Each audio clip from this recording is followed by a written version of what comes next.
Hello, bachcho. Let's read the question. The question says the first statement one is the Schottky effect is shown by ionic substance in which there is a large difference in size of ions. And statement two, in NaCl there are approximately 10 to the power 6 Schottky pairs per centimeter cube at room temperature.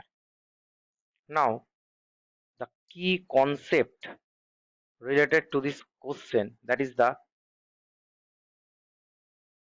Schottky defect. The Schottky defect in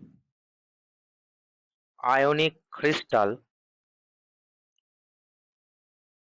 arises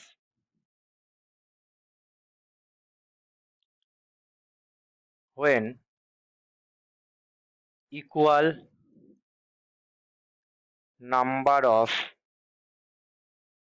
cations or anions are missing from their normal site and occupied at the surface of crystal. इसका मतलब क्या है, जो एक ionic crystal lattice में वो जो cation और एनायन इक्वल नंबर, अगर सेम नंबर ऑफ कैटायन अगर होगा सेम नंबर ऑफ एनायन भी अपनी नॉर्मल पोजीशन से मिसिंग होके ये जो इंटरस्टेशियल साइड है यहाँ पर कहीं पे ऑक्युपाई हो रहा है.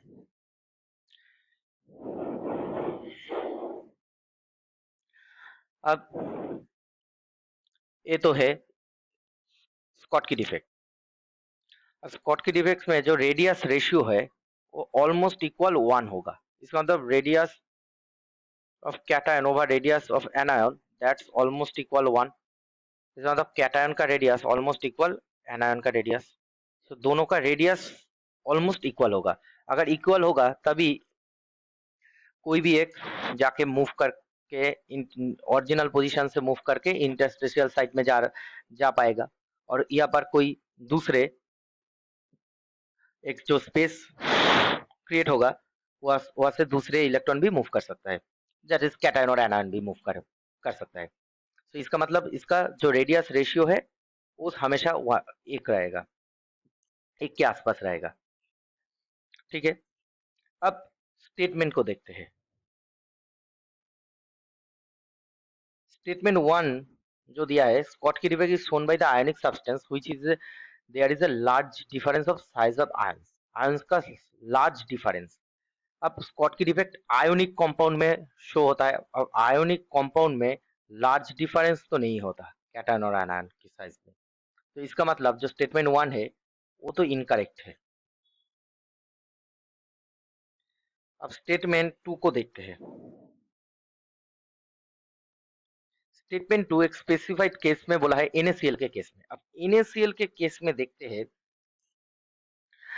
जब NaCl के केस में 1 सेंटीमीटर क्यूब लैटिस के 1 सेंटीमीटर क्यूब के एरिया में 10 टू द पावर 22 आयंस होता है.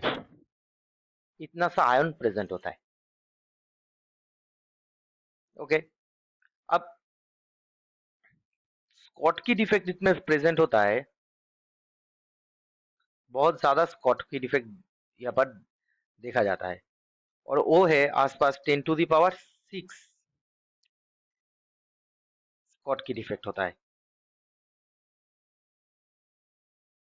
क्योंकि अगर इतना सारा आयन प्रेजेंट है 1 सेंटीमीटर क्यूब में, सो यहाँ से अगर मूव करेगा तो बहुत सारा इलेक्ट्रॉन्स और आयंस मूव कर सकते हैं. तो इसके लिए जो स्कॉटकी डिफेक्ट है वो भी बहुत सारा होगा, वो हो जाएगा 10 टू द पावर 6. और वो भी है रूम टेम्परेचर में. ये हमको ख्याल रखना है, रूम टेम्परेचर में होता है. अगर टेम्परेचर ज्यादा इंक्रीज हो जाए तो स्कॉटकी डिफेक्ट भी है वो भी बढ़ जाएगा, क्योंकि और इलेक्ट्रॉन और कैटायन और एनायन मूव करेगा और भी स्कॉटकी इफेक्ट डिफेक्ट बढ़ जाएगा. सो स्टेटमेंट 2 जो है वो करेक्ट है. और स्टेटमेंट 1 जो है इनकरेक्ट है। तो अब देखते हैं आंसर कौन सा वाला आंसर है। ऑप्शन ए में है both statement 1 and statement 2 are correct, ये तो नहीं है क्योंकि स्टेटमेंट 1 इनकरेक्ट है। Option B both statement 1 and statement 2 are incorrect, ये भी नहीं है क्योंकि स्टेटमेंट 2 तो करेक्ट है। Option C statement 1 is correct and statement 2 is incorrect, ये तो नहीं है। Option D statement 1 is incorrect and statement 2 is correct, यही है। सो हमारा आंसर होगा option D. The answer key is option D. I hope you will understand the solution very well. Best of luck.